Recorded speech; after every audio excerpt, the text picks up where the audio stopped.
Greetings, fellow songwriters and seekers, and welcome back to Muse Measure. If you haven't done so yet, please hit the guy on the lotus pedal down below and subscribe so you can benefit from all these incredible questions I'm getting from viewers like you, which is deepening the practice of songwriting, connecting it with the spiritual, and really asking the existential questions that I think songwriting is great at not answering, but at least exploring and figuring out and making life so much richer in the process. So here's a question from Billy Weaver from Chum's Corner, Michigan. I've never been to Chum's Corner. I was in Michigan last summer, though, and I really enjoyed it, but I've never been to Chum's Corner, I don't think. He writes, sometimes I write a lyric and look at it, and it's just so stupid. But I'll sing it and record in it, and it will feel good and sound good. And it may be funny, but it's still really kind of stupid. I don't want to overthink this, but I want my writing to be more real. How can I find a place where my music sounds and feels good, but also has some kind of interesting lyrical depth to it? Excellent question. Well, I'm not quite sure what you mean by stupid. I mean, there are definitely stupid lyrics, and I'll get to those in a second. But there's direct language and just being objective and not trying to be all intellectual or deep, where you just have, this great direct language. And one of my favorite poets does this. This is William Carlos Williams, like his poem, "So Much Depends on the Red Wheelbarrow, glazed with rainwater beside the white chickens." Now, some people might think that's a stupid poem, but it's not. It's painting a great picture for you, and you're having a very, very crystal clear image through that poem. And people can interpret it that it has all kind of this depth of meaning, but maybe the meaning is just that image itself. It's a symbol of itself. It's just what it is. Just like life has all these experiences where there might, be some kind of religious or deeper spiritual connection that you get through it. But I think just having the direct experience of things where you're just having a sensory experience is a spiritual experience. And it's when those experiences are all codified and dead in our minds as formed in concepts, that's when you lose the spiritual. At least that's what my whole philosophy is. I'll see if that's actually true with time. Who knows? So you have this idea of, direct language. Now, when we get to stupidness, even like pop lyrics, and Steve Allen used to do that on his show where he would recite, like beep bop a luba, she's my baby. And he was just doing it kind of, to make fun of it, maybe to kind of downgrade rock and roll as this, heathenistic idiot music that had no depth to it. And just kind of a jerk move on his part because he made fun of a lot of great songs that way. But I think that was the point, of just to say that these lyrics are meaningless. But, I think it was Phil Spector who says, you can be stupid but sincere. And that's what he was going for. Like, it's got to be stupid. So easy enough for people to understand.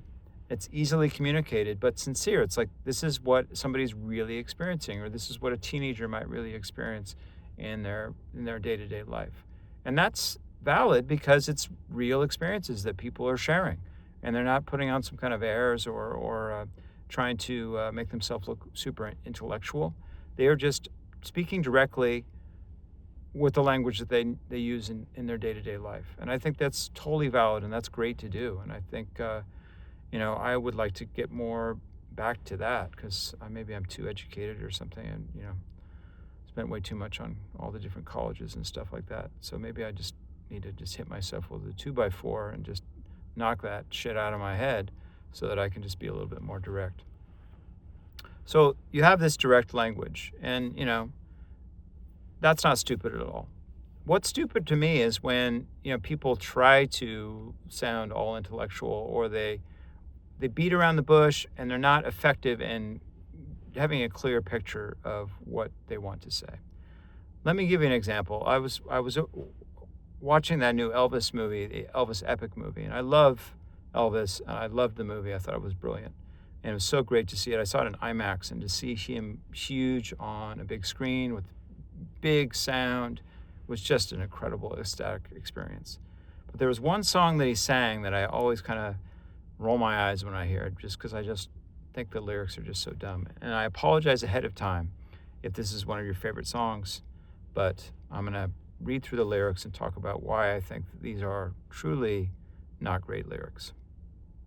All right, well, the song I'm talking about is I've Never Been to Spain. It was written by Hoyt Axton, and I'm not familiar with Hoyt Axton. Maybe he wrote some other great songs. It was popularized by Three Dog Night, who had lots of great songs, and Elvis recorded it. So I'll read some of the lyrics, and let me just talk about why I think it fails as a lyric, and why I think it's genuinely stupid. But I don't know if this is what you're talking about as far as your own lyrics, but maybe it will resonate again. So here's verse 1. Well, I've never been to Spain, but I kind of like the music. Say the ladies are insane there, and they sure know how to use it. They don't abuse it, never gonna lose it. I can't refuse it. Okay, that's not enough for you. Here's verse 2. Well, I've never been to England, but I kind of like the Beatles. Well, I headed for Las Vegas, only made it out to Needles. Can you feel it? Must be near it. Feels so good. Oh, it feels so good. Then if that wasn't enough, verse 3. Well, I've never been to heaven, but I've been to Oklahoma. Oh, they tell me I was born there, but I really don't remember. In Oklahoma, not Arizona. What does it matter? What does it matter? And they repeat that whole spew of brilliance. I'm just being facetious, of course. I don't think it's brilliant at all. And maybe I'm really missing something, so please educate me on these lyrics and put their comments down below, or send me some kind of message what I'm missing in this song, okay? So it's just basically saying these places he's never been, but not like pining for that or like acknowledging that he has no experience with it. He's kind of just saying, oh, it doesn't matter because, I kind of like the music, or I like the Beatles, so I know enough about England, So I'm not a complete ignorant fool when it comes to those things. I'm just a simple guy, never been to these places, but, I know of these little things, these little fragments from them. And then it says, the ladies are insane there. I'm sure they know how to use it. I'm not sure what they're talking about. Maybe their sex appeal. They don't abuse it, never going to lose it. I can't refuse it. So maybe they're talking about some kind of sex appeal about the women there. Why wouldn't you want to go to Spain if that was maybe as an ideal in your head? See, as I'm unpacking it, maybe I'm realizing this is a brilliant lyric after all. Never been to England, but kind of like the Beatles. And then he just drops it. Well, I headed for Las Vegas, only made it to Needles. So it kind of seems like somebody was working with a rhyming dictionary there and like, okay. Doesn't matter if we're changing subjects completely midstream, but we're just going to talk about needles, okay? Can you feel it? Must be near it. It feels so good. Oh, it feels so good. So I'm guessing that's needles. Anyways, so the reason I think this is kind of dumb is because it doesn't really give us a lot of visual experience. It doesn't speak directly to our senses. And it seems insincere in that way. Maybe it's sincere in just as a portrait of somebody who's just like a simpleton. And, the number one thing about dumb people or simpletons is that they think they're smart. And it's always a true testament to someone's intelligence that they know how stupid they are. They know how ignorant they are. So this song is kind of the opposite of that. So I think if you aren't doing this, where you're just kind of like fake poetry, fake flightiness, trying to get one over on the listener and make it seem like you're saying something when you're really not saying anything, then I think go with, it's totally fine to be stupid if that's how you're feeling. But I think the cure for this, and if you want to go deeper with your lyrics, is start with your dumb thought, but then don't stop there. Like acknowledge, like, I don't know what the fuck I'm talking about here, so I need to educate myself a little bit. So do a little bit of research. And I did this recently with a song that I've just finished called A Walk in His Way. And it started with an improv, and I just started going, no more to say, guess I'll just keep walking this way. And then I liked that line, walking this way. And I mainly liked the riff that I was playing on the guitar and the sound of the lyrics and the melody that I was singing. So I was like, oh shit, I've got to write some lyrics to this. So I did some research and I looked up, walking his way. And just so happened I was reading, the Bible with my daughter, and not that I'm trying to indoctrinate her. I'm trying to give her the full education and give her the full span of religious thought. And I'm not condemning it as I read it. I'm not downgrading it as I read it. I'm just giving it to her and let her decide. Anyways, that's a tangent.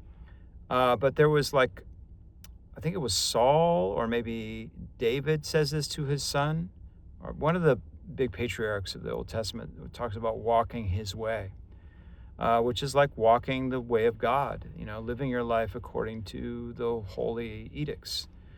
So that was kernel for thought.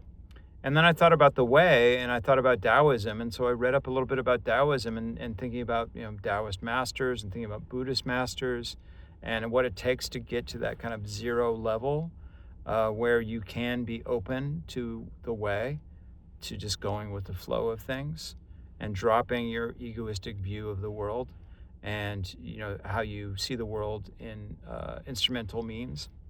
So that's what I mean by doing research. So take your stupid thought and, either run with it and keep going with it and really own it, or do some research and maybe come up with some other things.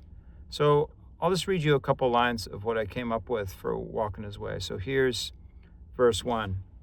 Blessed fate that I was walking his way, found me a master to bust my slate, beat me with mercy, turn my blank blank. Okay, so when you think about the blank slate, somebody who busts your slate, so it just like basically breaks you wide open so that you kind of forget who you are. And instead of your vision being filled with your own thoughts and just you walking around in a constant daydream, turning that blank blank so that you are a blank canvas, a blank slate, and open to the world like a mirror. You're reflecting the mirror. And that's, often a metaphor in Buddhism. The mirror or the lake reflecting everything. That's a common metaphor. Okay? Water sprayed through the cracks in my face, woke me up in a fresh dug grave, cursing my birth, oh, that rueful day. Okay? So that's also the play on the ego, where it's like talking about, the pain of that, of the suffering of going through, master. And you see this in like Kung Fu movies where the novitiate gets initiated into the system and really gets his ass kicked or her ass kicked. And so that's alluding to that. Maybe I'm falling for what I was talking about earlier about someone being all kind of hoity-toity and thinking that they're more intelligent than they are. Hey, that's what I'm doing here. I don't know, you can be the judge. And here's the chorus. Well, there's nothing left to choose but to lose it. In a world that longs to leave you behind, you can pucker up your quivering pout and kiss the divine as it flies in sunrise from your eyes. So basically, there's no choice but to embrace losing your ego, because you're going to lose everything in life, including your ego at some point. So you embrace that, and that's embracing the way. And then I go a little bit William Blake at the end, it flies in sunrise from your eyes. It's like he who kisses, he who binds himself to a joy, does the winged life destroy. He who kisses it as it flies by lives in eternity's sunrise. So that's an allusion to Blake. And that's that same thing, just like not binding yourself to a joy, not being in this mode where it's like wanting, grasping, clinging. And, if you know your basic Buddhism, that's the cause of all suffering, is that attachment. All right. And then I go in the second set of verses, I talk about kind of my Christian upbringing and talk about a mama. So mama said, boy, you just walk in his way. Mama slaved, mama saved, paid for my learned apostate state. So the irony of somebody who's like a poor person who really needs religion, and, if you take the Marxian Feuerbach kind of flipping things around like that God didn't make man, man made God, and not in his image, but the more destitute the man is, the more glorious God is. So the irony there is that this poor mother who works and slaves so her child can have a better life and escape the poverty, then becomes an apostate and gives up their religion and gives up the faith that was so important to the mother. And the jolt awake with no grace in her pain, struck lame by his gait, so now I'm limping the unpaved way. So the boy sees his mother and all the pain and suffering as being kind of very sad, of course, having a lot of compassion for her, but also thinking this is pathetic. This is also a result of religion which kept her in this state. Struck lame by his gait. Gait has that double meaning of how somebody walks, which is also the title of the song, Walking His Way. But also there's those Zen stories of people becoming enlightened when they slam their foot in a gate or having some kind of like sudden enlightenment like that. And so now I'm limping the unpaved way. Okay, a little Robert Frost reference there. Well, you can't learn how to do it, so just do it. And you don't know how he's reading your mind. So you can drink right from the miracle fountain if your heart's so inclined. No more snakes in your way, so Sue say. What the hell is that about? That's about kind of cult leadership and getting sucked into, once again, formalizing and concretizing the infinite. So if you meet Buddha on the road, you should kill him. It's that whole idea, like you then you put all your, it's just the nature of our minds. We find something good, something that wakes us up, that makes us feel alive, and gets us out of our ego for a second. And then the ego finds a way of co-opting that too, and then it becomes worship of this person, this human being, when they're just as flawed as we are. Maybe slightly less. Anyways, so that's what I mean by like doing a little bit of research. And this was just something that started out as a dumb little idea, like, oh, I'm gonna walk in this way. I just thought about a guy walking down the street, kind of like John Travolta in Saturday Night Fever, and a strut a little bit. And I was gonna just write a bunch of lines, and I did do a rough draft where I just wrote a bunch of lines. It was just about how people walk, which might have been cool too, but I wanted to go deeper with that, just like you said in your question. So the way I went deeper is I did some research, and I don't know what this song's going to be about. So I'm open to these possibilities. And then I got some ideas for lines, got some images, like the water spraying through the cracks in your face. Imagine your face, which is like a representation of your ego, it having all these cracks in it and all this, coming through. So anyways, that's, I think, an approach to going deeper with your lyrics. Do some more research, listen to other songs about the topic, and then find inspiration from that. And then read poems about the topic too. So this is one great way to use AI, is to ask it, I'm working on this song. What are some sources that I could look into? I want to go deeper with the subject, and they give you a whole list of things to check into. So, it's just like what Socrates said, the gods have made me the wisest man because I know that I know nothing. That's the approach we have to take with some of this stuff. Sometimes we are expressing what we're feeling, and we are the expert on that because we are the only ones who knows how we're feeling, at least in theory. But that's different than this kind of exploratory songwriting where you're not quite sure what this is going to be about. You have some inkling of something, but all that's coming out is kind of dumb, it's habitual things, the way you always say things, cliches. Well, don't just settle for that. Do a little bit of research and mix it up a little bit and throw some things in there that you wouldn't normally throw in. But then maybe no one will understand what the hell you're talking about. So there's that. A nice balance between the two would be good. I might have gone out over the deep end with the Walking His Way lyrics. You can let me know in the comments what you think. All right, well, best of luck, Billy and Chum's Corner, and I look forward to hearing some of your songs sometimes. If you want to put a link down in the comments, I'd love to hear it, or if you have any other follow-up questions or anyone else has comments, you can do that, or you can also email me at tyler@musemeasure.com. All right, y'all, best of luck. Let's get to it. Let's get to that songwriting table and start writing. All right, have a great day.